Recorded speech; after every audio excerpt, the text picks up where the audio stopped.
بطريقة ما تتخيلونها.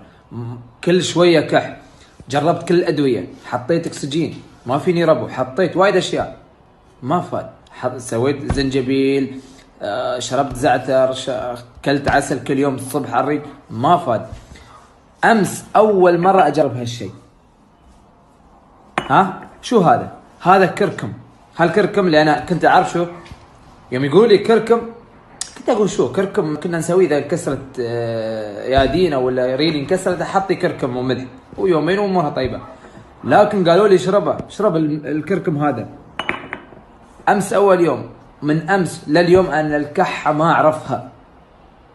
والله أتمنى هالفيديو يوصل لكل شخص يعاني من الكحة. جرب الكركم اخواني. هذه طريقة الكركم لعلاج البلاعيم، لعلاج الصدر، لعلاج الكحة، كل شيء يفيد.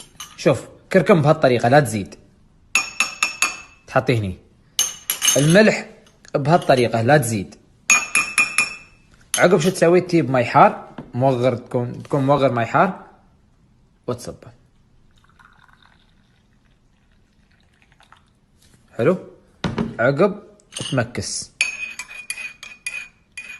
الملح والكركم وتشرب. أول شيء قبل الشرب تتغرغر. شو يعني تتغرغر؟ 3 مرات. شو تسوي؟ تحطي فيها غرغر. الغرغرة من كلمتها. تسوي بهالطريقة 3 مرات وتطلع برا.